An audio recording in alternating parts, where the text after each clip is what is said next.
Mystery now, objects are moved by what appears to be mind over matter. A surprising number of people have strange experiences. It's easy for skeptics to dismiss such things as telepathy, near-death and out-of-body experiences as nonsense. But there's a growing body of scientific evidence to show that something interesting is actually happening. Natural Mystery explores the possibility that such strange experiences could be widespread and even save your life.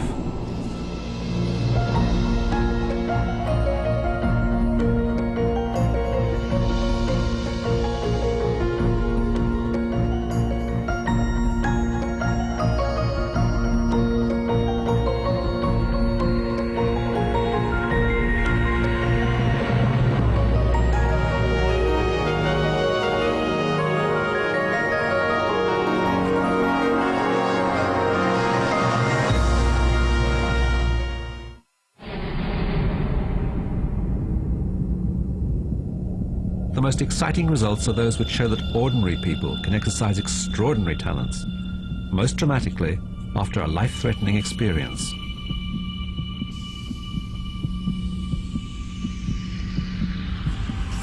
About a third of those who come close to dying and survive report a near-death experience of some kind.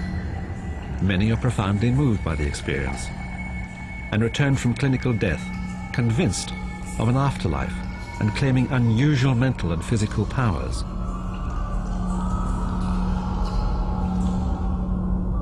One of these is a 25-year-old US Marine from South Carolina, who in 1975 was struck by lightning while talking on the telephone.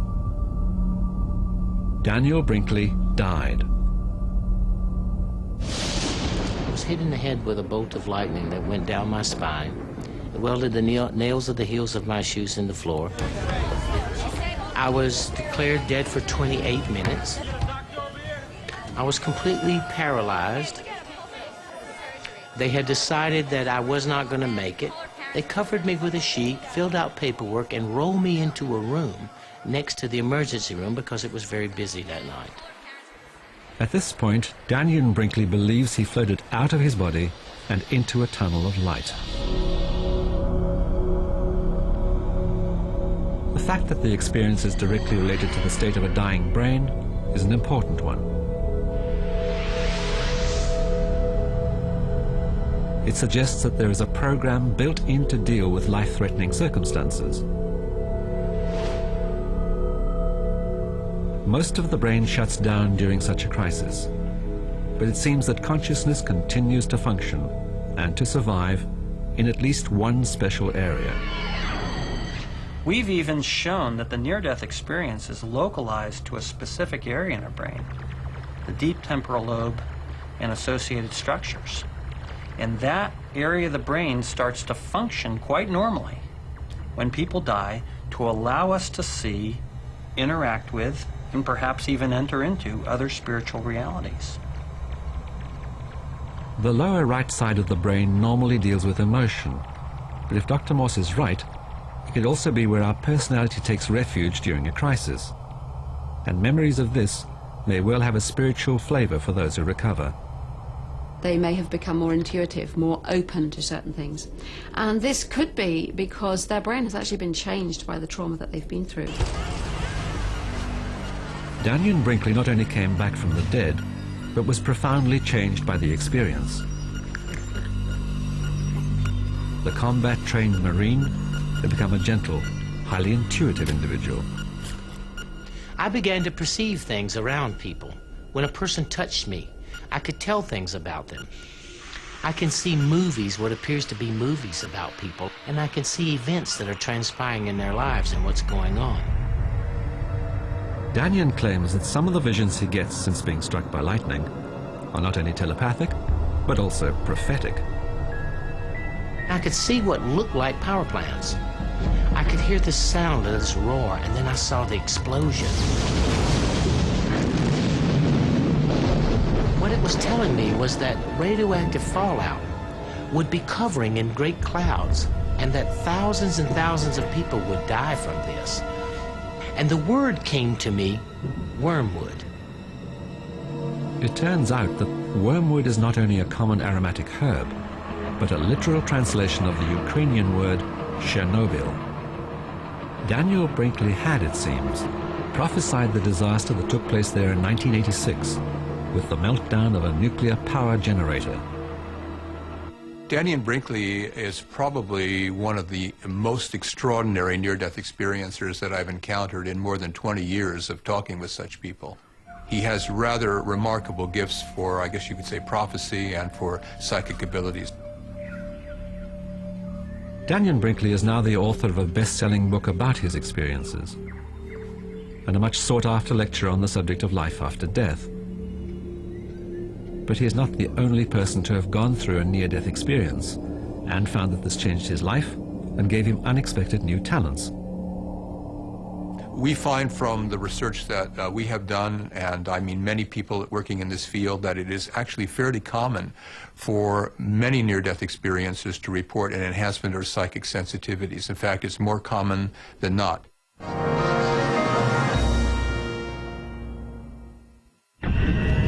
What had taken nature some 50 million years to evolve vanished in only 50. On July the 7th, meet the scientists attempting the impossible. The resurrection of an extinct species.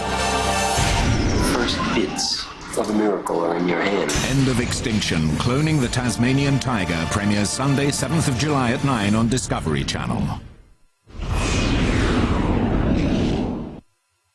Time Life Music proudly presents the Rock and Roll Era, a year-by-year celebration with over 900 original hits by the original stars. Each album gives you 24 rock and roll hits. Only Time Life brings you this amazing collection on CD or cassette.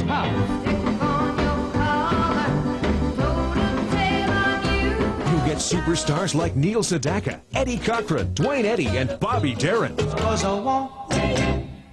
Girl, to call my own. I want a dream lover, so I don't have to dream alone. Start reliving one amazing era with 24 rock and roll hits. First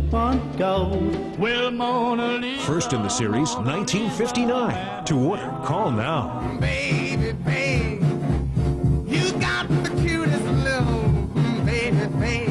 Every month, another 24 hits will be delivered direct to your door. Keep only the ones you want. I'm a ding-dong gorilla and I carry on caveman style. I'm gonna sing, my band gonna play.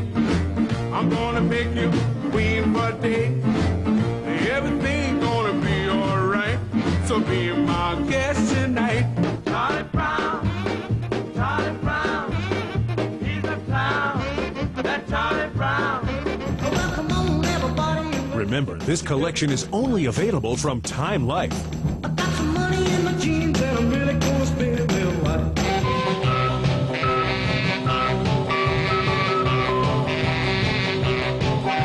To start your rock and roll collection, get 1959 for the special price of just $7.99. Call 0800-357-643 or order online at timelifemusic.co.uk or send $7.99 plus postage and packing to Free Post Rock and Roll. Why do we hate each other so much?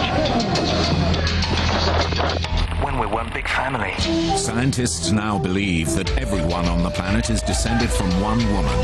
Meet your genetic mother. The Real Eve, part of History Night, Wednesday from 9:30 on Discovery Channel.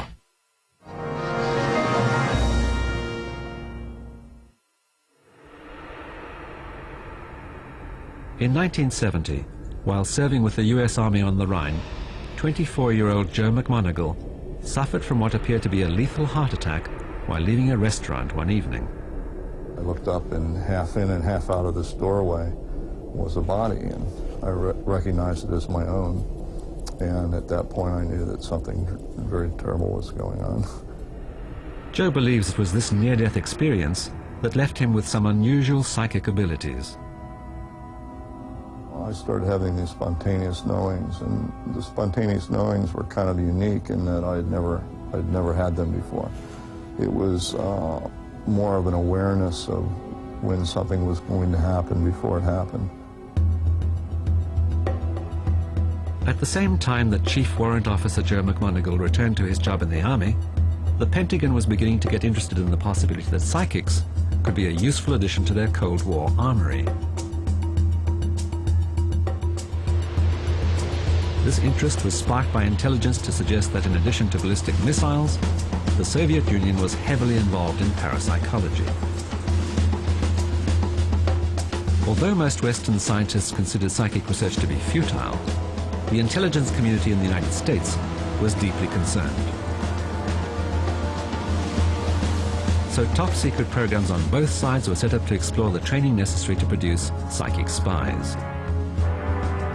At the CIA, interest focused on remote viewing, on the possibility that some people could gather information by traveling out of their bodies to remote places.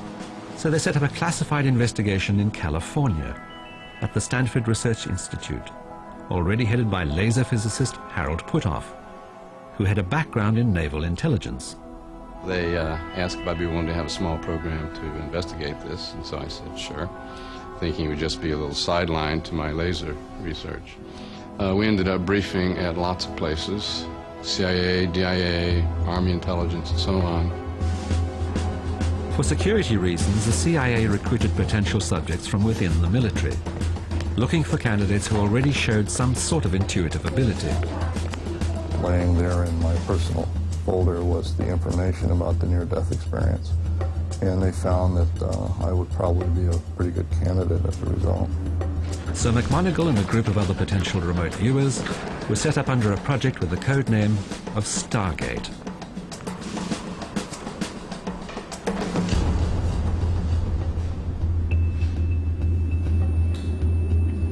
They began work in a windowless room under the scrutiny of remote cameras which recorded everything.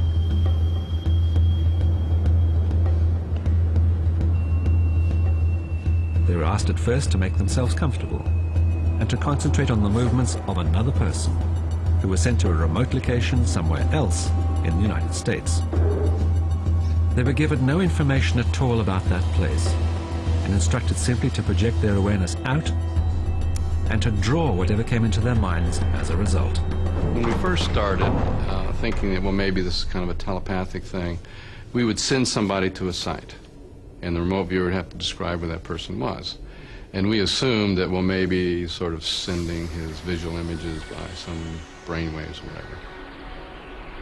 But it turned out that we found that a person might be sent to stand in front of a building, and that person may not know what's in the building. And the remote viewer would then describe the building, but then he would also go inside the building and describe what's inside the building, something that the outbound person didn't know. It soon became obvious that the sender was unnecessary. Information was not telepathic. The receivers, somehow, were traveling out to observe the target site for themselves. There were no geographic limits to this project. One of the early remote viewing experiments we did just to see how far we could look was a remote viewing of Jupiter before one of the NASA flybys. And in fact, a thin ring around Jupiter was discovered by a remote viewer and published in advance of NASA knowing it was there. This early foray into the solar system convinced the CIA that they could work without a remote sender. No one had to go behind enemy lines. So in 1974, they began operational viewing of the Soviet Union with an attempt to spy out the ground around a target in the Kazakh Republic of Semipalatinsk. The remote viewer was given the coordinates and told only that it was a research facility. He spent a whole week focusing on the target, and during that time produced a detailed drawing of a gigantic crane with 8 wheels, each twice the size of a man, being rolled between a complex of buildings. He described the layout of the site and saw workers welding what looked like drums 60 feet in diameter. Dr. Puthoff and his colleagues thought these could be structures designed to contain explosions. And when the Air Force finally obtained an aerial photograph which could be graphically enhanced, it showed astonishing similarities to the drawings produced by the remote viewer. The crane on wheels was there. and the drum-like structures, which had clearly been produced for testing low-yield nuclear weapons. Joe McMonigal, in his turn, was asked to view another target in the Soviet Union, and instead of coordinates was given a picture of part of the structure. We were able to hypothesize that they were building a very large submarine. It was a new kind of submarine, that it carried canted missile tubes, which implied it had a cruise missile capability. And so we predicted that within 110 days it would be launched. And in fact, it was launched within 4 days of our predicted date. In 1979, the US Embassy in Tehran was under siege. Some of its staff were held hostage. Joe and his colleagues were asked what information they could provide to help the White House make appropriate plans. They essentially came in and threw 200 or 300 photographs on a table and said, please tell us who the hostages are and where they're being held and what their condition is. We were able to do that, as well as point out that there were 3 or 4 additional hostages being held in a different location. The Stanford remote viewers were not always accurate, but their surprisingly high success rate made them very popular with several government agencies. At its height, it was being used on almost every major security issue. Just file cabinets and file cabinets and file cabinets full of data, which probably will not be declassified in our lifetime. In 1995, Stargate was officially closed down. Not because it didn't work. The overall hit rate was an astonishing 25%. But even that was not enough to secure further funding. Stargate became yet another casualty of the end of the Cold War.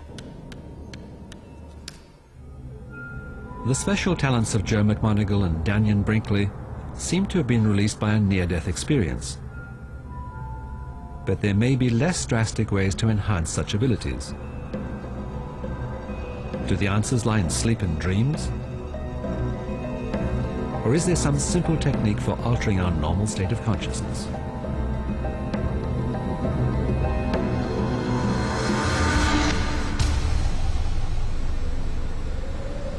The near-death experience has a profound effect on our brains, but something almost as strange happens to us several times every night. Our heartbeat becomes irregular, our brain waves speed up, our eyes move rapidly to and fro, and our muscles relax in a way that amounts almost to paralysis. This is dream sleep, and it remains one of our most mysterious patterns of behavior. Dreams are a big mystery in our field. No one really knows where dreams are generated in the brain. No one really knows the significance of dreams, but there really is no consensus among sleep specialists regarding what the purpose of dreams are and where they're generated. Dreaming is a state which differs from both sleep and wakefulness. It is vital to our health, giving the brain time to regroup and to conduct its own repairs. But it seems also to give us access to outside information. In 1978, psychologist Charles Tart performed a classic experiment with a young woman. She claimed to be able, while dreaming, to travel out of her body. It was normal for her to wake up sometime during the night and perceive herself floating near the ceiling, looking down at her physical body in bed. Well, she thought it was just an ordinary part of dreaming. You know, you go to sleep, you have a dream, you float near the ceiling for a few seconds, you have another dream, you wake up and go to school. Tart was intrigued. A number of people seem to have out-of-body experiences, but few do so regularly or at will. So he set up a controlled experiment in a sleep laboratory. Here, the young woman was attached to an EEG to record her brainwaves and to show when dream sleep began and ended. Now, when you're wired up like this for a sleep experiment, it's not uncomfortable. There's nothing painful about this. In fact, in a few minutes you forget you have these electrodes on. But you can't get out of bed without creating a terrible mess, because if you just get out of bed, all these get pulled off your head, and in the recording machine in the next room, ink gets thrown all over the walls. So she was in bed for the night. After she settled down, Dr. Tart chose a 5-digit number from a book of random tables. He alone knew this number, which he copied onto a piece of paper and then placed high on a shelf in her room, well out of reach. That number, 25132, has become famous. I would tell this young woman, Miss Z as I called her to protect her anonymity, if you have an out-of-the-body experience during the night, try to float up to a position where you can both see the number, memorize it, then I'd spend the night monitoring the equipment and she would sleep.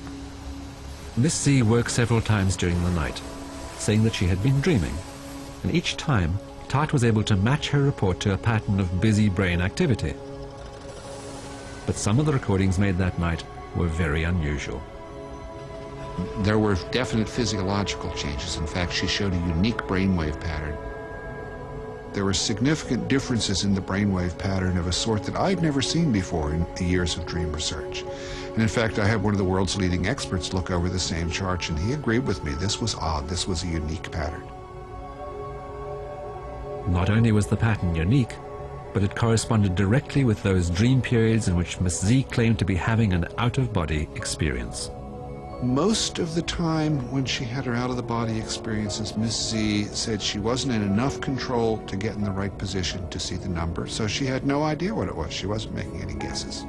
On the one occasion when she said, I saw the number, it was 25132. It turns out she was correct. It was 25132. Now, the odds against guessing a 5-digit number on one try by chance alone are 100,000 to 1. Charles Tart is adamant that Miss Z could not, at any time that night, have left her bed without his knowledge. He rejects the occurrence of fraud, but acknowledges that no one has been able to repeat the experiment since, because after her one night of fame, Miss Z disappeared.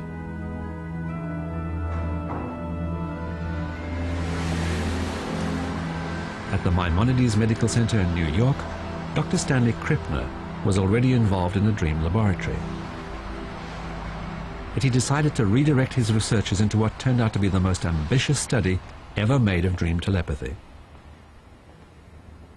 This ran for 6 years, with results that remained truly impressive. A subject would be hooked up to electrodes, would be monitored for rapid eye movements, just like in the dozens of other dream laboratories around the world. But the difference was that the subject would know that he or she was supposed to try to dream about a picture that an individual in a distant room, in some cases a distant building, was looking at during the night. The pictures were chosen at random from a collection of envelopes by a throw of dice. Each envelope contained the print of a well-known work of art, usually a painting with a characteristic mood, or a storyline that was likely to evoke a particular emotion. And the sender's task was to concentrate on the image for as long as the sleeping subject was dreaming somewhere else in the laboratory. In the morning, the subjects were shown 8 images and asked to choose the one which most closely matched their dreams. One of the most successful dreamers was Robert Funder Castle, whose hit rate was over 70%. He worked particularly well with senders who sketched the image while trying to transmit it. On one occasion, picking up clearly on the image of a landscape by Cézanne, which shows nothing but country cottages framed by leafless trees. It was like a doll house. Then there was another image of some small little houses off in the distance.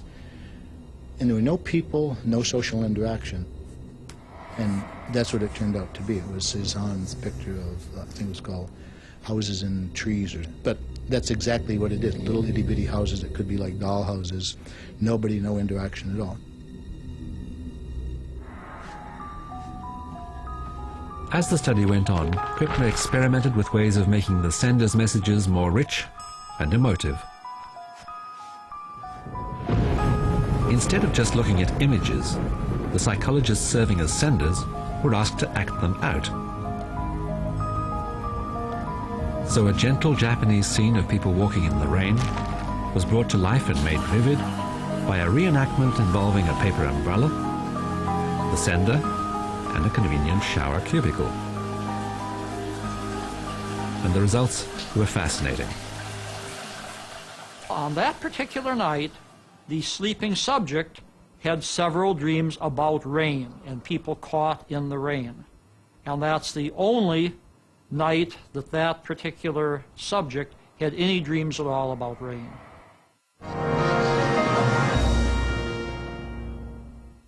I'm just your average, ordinary bloke. You know, every morning I put on my wig and slap on a bit of makeup. To increase my manhood, I usually grind up half a lizard with honey for breakfast.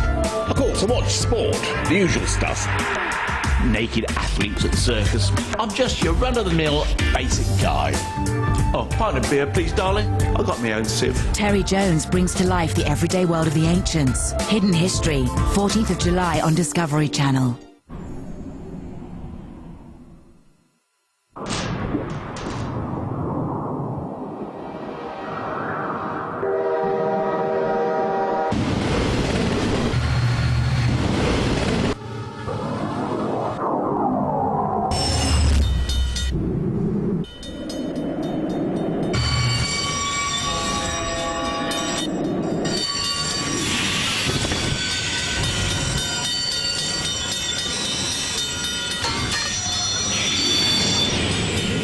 Peugeot Coupe HDI. Diesel performance redefined.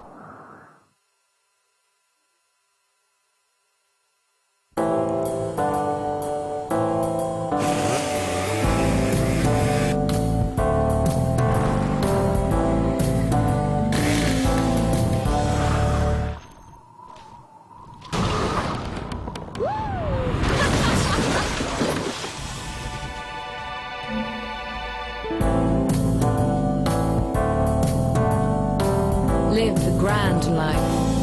Gramonier. One doctor gives you national prefix prices with no call-out or overtime charges, 24 hours, 365 days a year. The drain doctor, emergency plumbing and drainage, as quick as a wink. The doctor will see you now.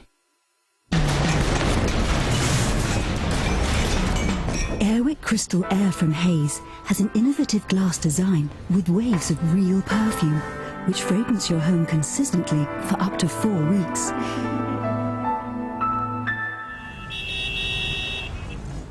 And now, with new Airwick Crystal Auto from Haze, you can feel just at home in your car. Airwick, fragrances that change your world. Exploring the many faces of our past. Recreating lost civilizations. Visiting forgotten cities. And unraveling the mysteries of our ancestors. History Night, Wednesday from 8:30 on Discovery. One man doing his job is far more effective than 100 people doing nothing. With all the men you have, your level of achievement is relatively zero. Lagos Airport, tomorrow at 8 on Discovery.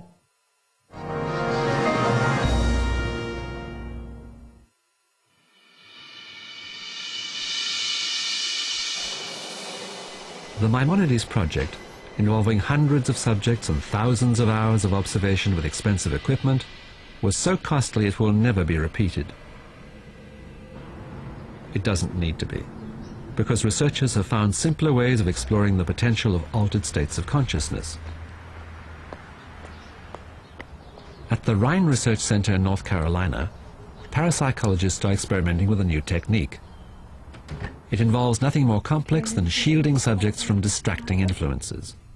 It is known as the Ganzfeld, or uniform field, and is proving to be a very effective way of encouraging spontaneous experiences. And then I'll place these Dr. goggles. Cheryl Alexander uses it to help her subjects relax in experiments designed to detect potential psychic ability.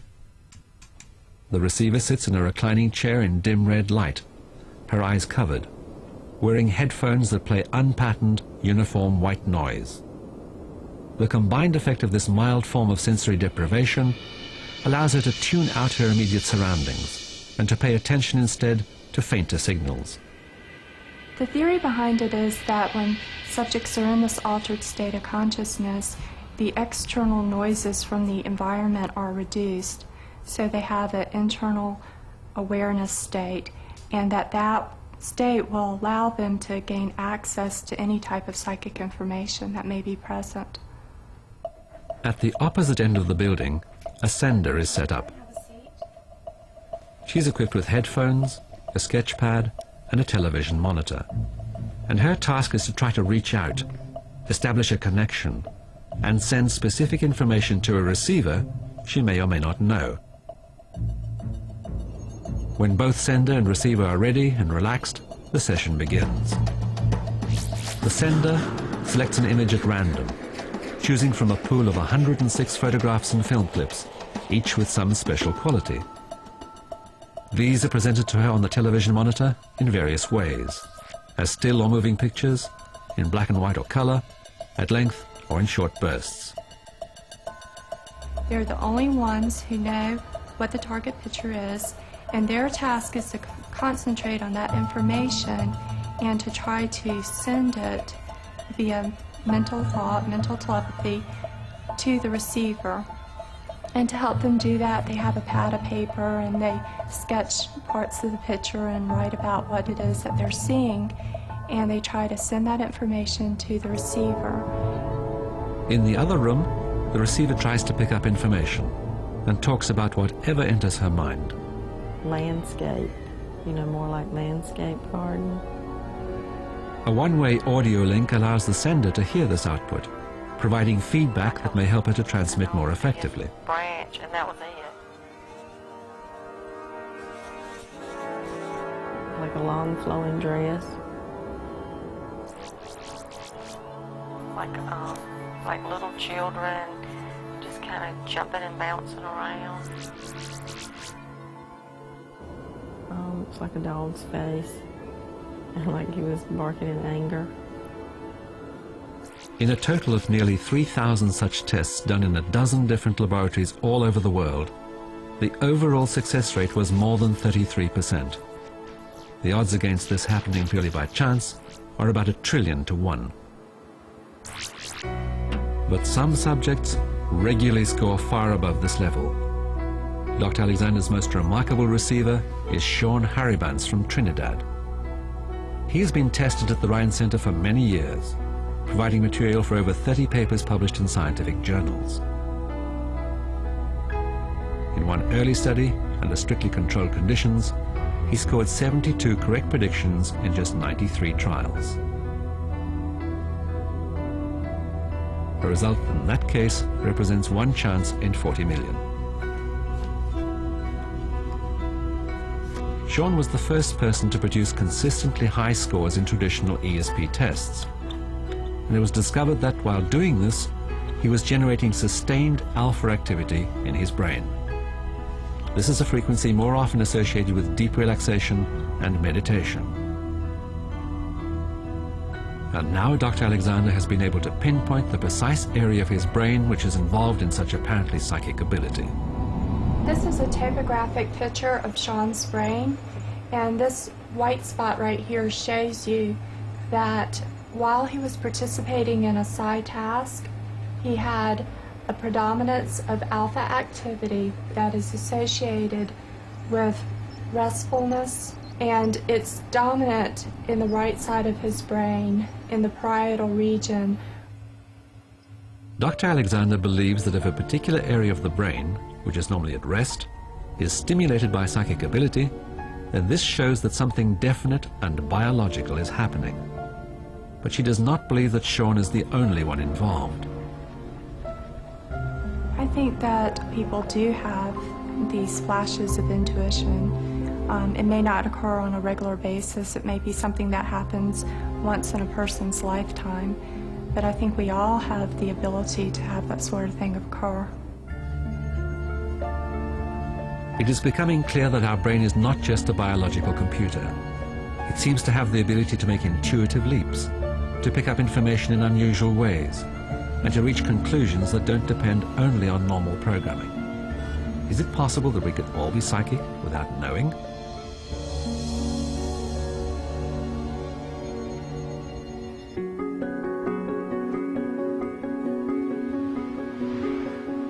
Until humans are cloned, no people on Earth are going to be closer to each other than identical twins. They look alike, sound alike, suffer from the same physical problems, and because they share the same DNA, seem almost to inhabit each other's skins. So it's not surprising that they should also experience strange coincidences, and find that at times they are in mental touch with one another in ways that appear to be telepathic. Close contact and shared lives are bound to encourage coincidence, making it difficult to decide whether twins are linked by genetic inheritance or by their common experience. But there are a small number of natural experiments which can help to resolve this problem. Barbara and Daphne are one of only 68 known pairs of identical twins to have been separated at birth and grown up apart. Neither of them knew of the existence of the other until Barbara discovered that she had been adopted and tried to find her natural parents. She learned that her mother had been a Finnish au pair who gave birth to twins at Hammersmith Hospital in London in 1939. She was admitted to UK Road Hospital, Hammersmith Hospital, and therefore she gave birth to twins. Then it was wartime, war broke out, and the parents wanted her back in Finland. She gave up the twins for adoption by different parents in England, and then moved on to Germany, where she married. A year later, deeply unhappy in this situation, she committed suicide. And then I felt, well, that story can't end there. Somehow, I don't know why, so I wrote to Hammersmith Hospital, who put me forward to social services and confirmed, yes, there was a birth 12 minutes prior to mine. Finding her twin took years, including a court injunction to learn Daphne's married name. But when the two finally met at the age of 40, neither of the twins felt like strangers. Well, do you know, to me it was just like meeting a friend that I hadn't seen for a long time. And that's just what it felt like for us. Yeah, so it didn't seem strange that this was a stranger that I'm meeting. It was just like a relative I hadn't seen for a long, long time, and I was pleased to meet them, and fine. We didn't even introduce our husbands to each other, did we? We just thought that they know each other, they know each other. So we walked off the platform, left them behind. Despite being kept apart for so long, the twins' lives were remarkably alike. They married men with the same first names. They have mother-in-laws who share the same names and birthdays. They own the same clothes in the same colors, bought from the same stores in different towns. They both repainted their corridors in the same odd shade of gold in the same month, and each miscarried a child within days of the other. Such coincidences between strangers turned the twins into a fascinating natural laboratory. It was not long before news of their reunion reached scientists working on the Twins Project at the University of Minnesota. In America, Barbara and Daphne were given 20,000 tests designed to throw light on the inheritance of human behavior. We even did write the same thing in one of the tests. It's silly writing, wasn't it? It was a short sentence. And we can't spell cat, can we? Well, you go in and this psychologist or whatever it is, it says, sit down, you sit down. Would you write a sentence? Well, I was waiting for him to tell me what sentence to write. So he said, no, quickly, you know, just write a sentence. So I quickly put the cat on the mat. But I misspelt cat. My brain must have been working funny because I put the CAS, the cat sat on the mat. And then the next day, I did exactly the same. The same sentence. And I can't spell cat either. Mine came out CAS. In spite of 40 years of separation, the twins appear to be linked at an unconscious level, even if they don't think of themselves as telepathic. I mean, say sometimes we look at each other and we seem to sense what the other one's going to say or do, but I wouldn't say it's telepathic. No. I've never had tests on telepathy.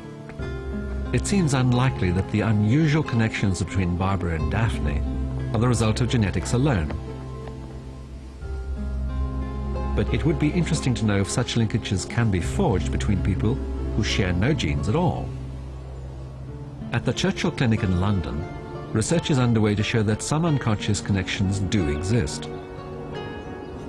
That emotional bonds do build up between people who are genetic strangers. That these bonds can allow them to share information in unusual ways. Folklore suggests that long-lasting couples do grow to look and sound alike. Are such resemblances more than skin deep? Could their brains begin to work in the same way? This is an experiment to see if we can get a transference of your brain activity from one person to the other. There will be a knock. Clinical psychologist Dr. Peter Fennick suspects that like minds may forge a sort of telepathic contact. And then plug yourselves in and just listen to the beeps. The experiment sets out to answer the question, are people in some way coupled to each other? If you get a loving couple, or people who know each other very well and like their partner, then you can get a transfer of brain activity from one to the other. During this experiment, the couple's brainwaves are monitored. They also wear headphones over which a special tone is played at random intervals. Only one of them hears the tone. The other does not. The question is, when one person hears the tone, does the other register this awareness in any way? If they do, then there would appear to be an unexplained connection between the two individuals. Dr. Fennick has found that in some circumstances, there is such transference.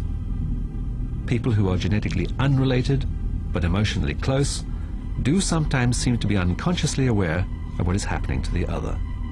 Here you can see, again, we have the two subjects. This is the subject who is not being stimulated, and this is the subject who is being stimulated. And you can see the evoked response here, and it's very clear. Now, these two subjects are in empathic relationship with each other. And if you look at this, you can see at the time the stimulus comes, you get a marked change in the brain rhythms of the other person. So something, it seems, may extend beyond the brain and some sort of telepathic contact. Both in couples who just happen to be emotionally involved, and in twins who we know are also genetically linked. But does connection necessarily end there? What about contact between total strangers? Almost everyone at some time has had the feeling of being stared at from behind. Sometimes because there really is someone there, doing just that.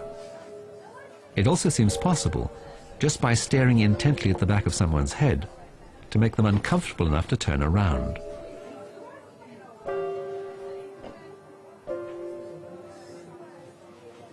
Skeptics dismiss such claims as groundless superstition. But the idea is so widespread and so persistent that two psychologists have recently set out to investigate it for themselves. Around about 90% of the population experience the staring phenomena in everyday life.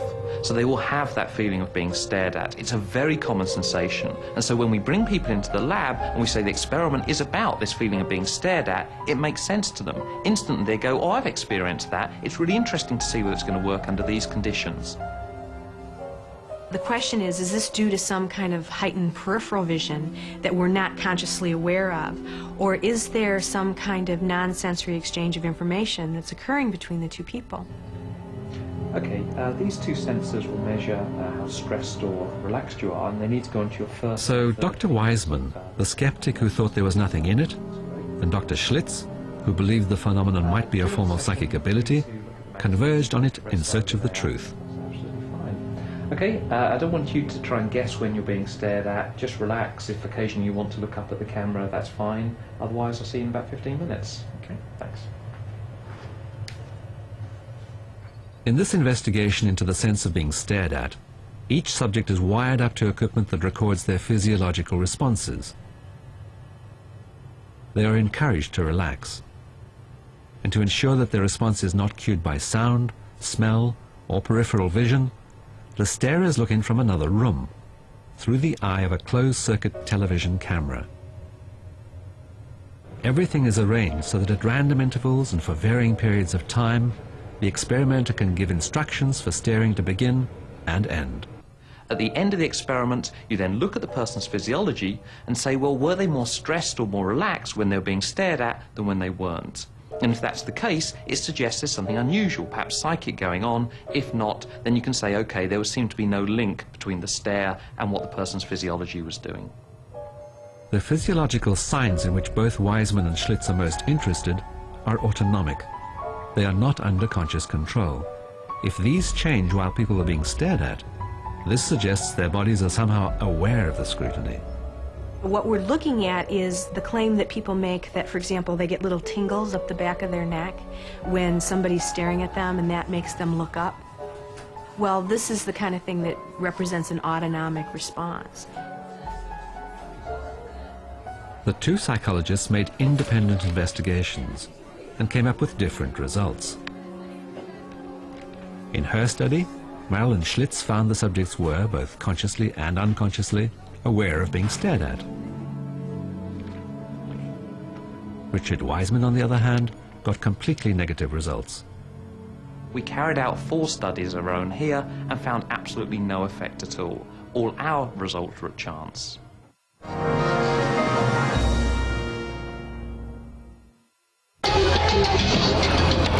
Why do we hate each other so much? When we're one big family. Scientists now believe that everyone on the planet is descended from one woman. Meet your genetic mother. The Real Eve, part of History Night, Wednesday from 9:30 on Discovery Channel.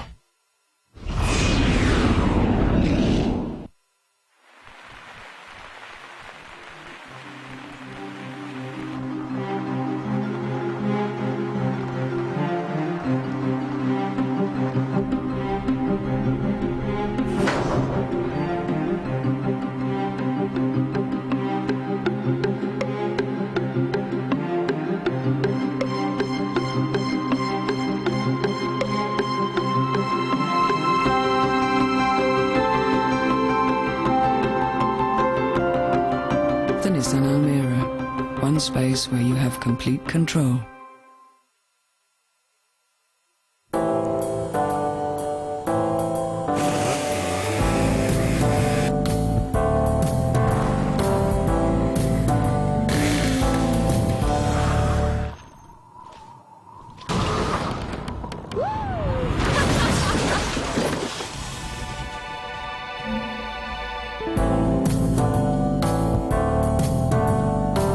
Live the grand life. Grand Marnier. Hang on! Thanks! Okay, and red!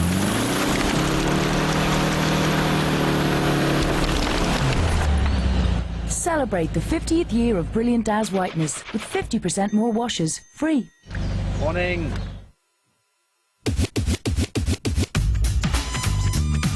The new Kodak Ultra Compact. It's Kodak's smallest and best ever single-use camera.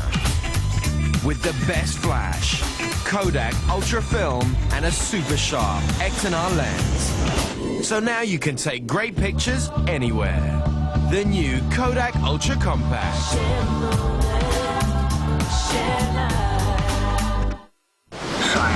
It's about solving the impossible,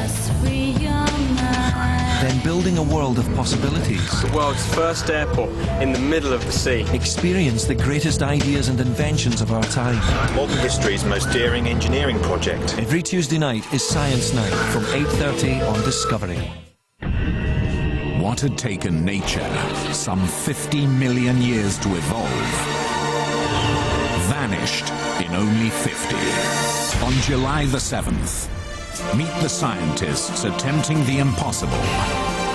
The resurrection of an extinct species. First bits of a miracle are in your hand. End of Extinction, Cloning the Tasmanian Tiger, premieres Sunday, 7th of July at 9 on Discovery Channel.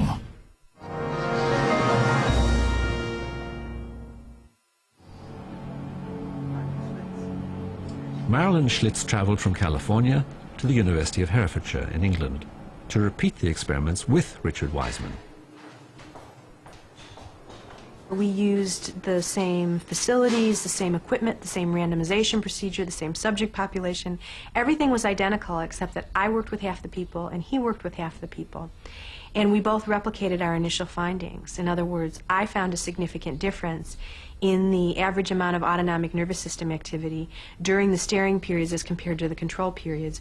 Richard found nothing. Perplexed by the results, the two decided to repeat the experiment yet again. This time in her laboratory. again, everything was identical, same subjects, same equipment, same randomization, and we again replicated the effect where I found a difference and Richard didn't. This suggests that there is something about the intentionality, the belief system, the perceptions of the experimenter that may influence the outcome of the experiments.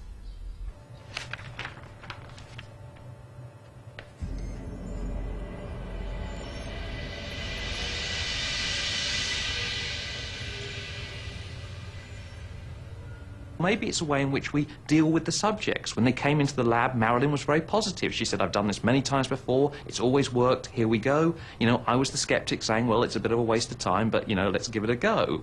And maybe that has an impact on the experiment. But the important thing is the experimenter seems to matter. And if it matters in parapsychology, it's going to matter in mainstream science. And that's why we're investigating the whole area. The problem could also be one of experimental design. In the real world, the starer and the subject are not in separate rooms linked only by a television cable. They share the same space. And awareness of being watched here is precisely the sort of subtle sense that natural selection would encourage and encode in our genes. Simply because it has survival value, it makes biological sense. And this may not be the only subtle influence to which we respond. We pick up far more information than our brains can handle. And in San Francisco, a parapsychologist is suggesting that this massive information includes not only news about what is happening, but clues to what is about to happen. To date, we've run something like 70 people through this experiment, and these are unselected volunteers. They're not people who claim to have any kind of special psychic ability. And what we see is that about 1 in 4, 1 in 5 people show significant effects. They're showing that they are unconsciously aware of their future. While teaching at the University of Nevada, Dr. Radin devised an experiment to test presentiment, the possibility that people can sense events a split second before they occur. The procedure is simple. Each subject looks at a series of images, some pornographic, some violent, and some familiar. These are selected entirely at random by computer. No one, including the experimenter, knows what the subject is about to see. She's attached to instruments that measure heart rate, blood pressure, and skin resistance. Changes in these show tension, over which we have no conscious control. The only thing she can control is when the picture changes. Then she displays a strong response to violent or erotic images, or a weak response to household objects. But Dr. Radin's extraordinary discovery is that many subjects are able to anticipate the images. They respond in the expected way, but they do so before the picture appears on the screen, before even it has been selected by the computer. What we also find interesting in the experiment is that if you ask people to consciously guess what kind of picture is about to come up, they can't do the task very well. In fact, it completely wipes out the physiological changes. So what this suggests is that somehow we are unconsciously aware of our future, even under conditions when you cannot infer what that future is. These amazing results caught the attention of another scientist, who was moved to replicate Radin's procedure at the University of Amsterdam. Well, the presentiment phenomenon is a phenomenon that is, in fact, impossible, according to traditional thinking in science. But when Dr. Bierman analyzed his data, he was astonished by what he found. It was clear from the results that Dutch subjects were also able to anticipate the images, producing the appropriate result a fraction of a second before the picture appeared. Their bodies sensed what their eyes had yet to see, setting up extreme reactions before there was any obvious reason to do so. Such preemptive responses may well have a selective advantage, but for the moment, they remain scientifically mysterious. I was amazed when I found that I got the same results as Radin got, and I couldn't believe my eyes. Intuition, gut feelings, and hunches have always been part of our lives. We seem to have a natural capacity for being aware of things without knowing how or why. But if we do indeed have a talent for leaving our bodies, for remote viewing, or for anticipating the future, then these are likely to be biological gifts, common to our whole species, rather than bestowed on just a few individuals. Research in these areas is becoming more focused on the possibilities open to ordinary people, rather than concentrating on the performances of psychic superstars. Science is beginning to find that some of the strongest evidence in support of such odd events comes from the lives of each one of us, which means that the unusual may not be so unusual after all, and that you too could be extraordinary without even knowing.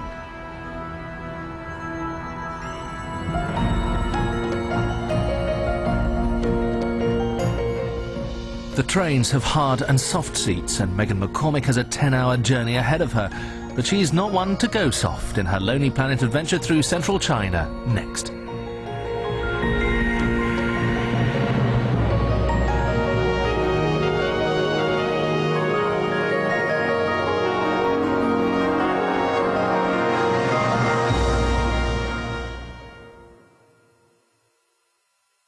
Discovery Channel returns to our behind-the-scenes coverage of the World Cup.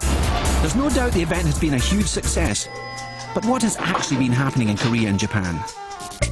The real story behind the rivalry, the gamble, and the Cup's impact. Beyond the World Cup, Saturday 13th of July from 7 on Discovery Channel.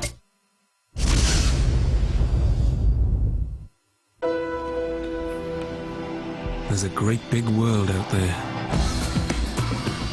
For every amazing place you've seen, there's a million you haven't.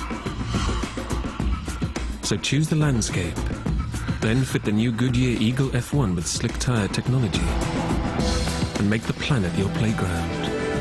What are you waiting for? Go play. The new Eagle F1 tire from Goodyear. We discover, you explore. Sir, can you describe your experience? They give you control over time, day or night. You don't miss a thing. Don't you see? We're in charge now. The power is in your hands. It is so simple. Do you recognize this object? Did they give you this? Sir, who are they? Experience the Sky Plus phenomenon. Come. We all in? Now, this is new on the market. Isn't it outstanding? This is made for you. New shape, very comfortable. You'll fit in perfectly. Now, have I got something to show you?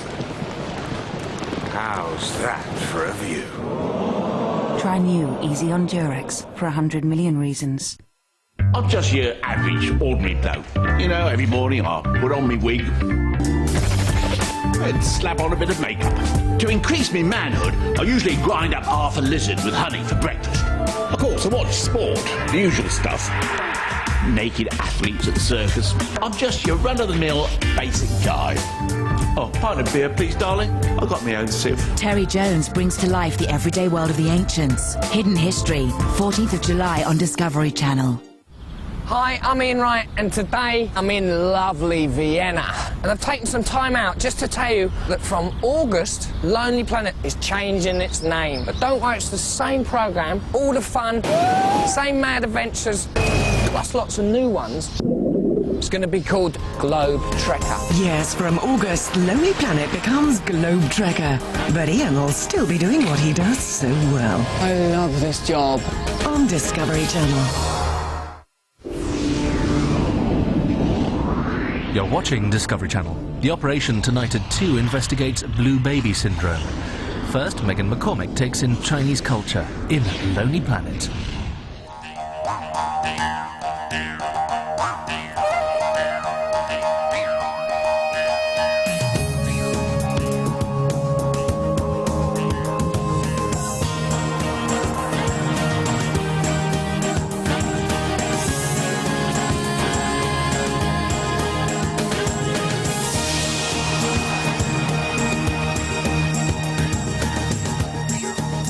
I'm in the heart of the largest country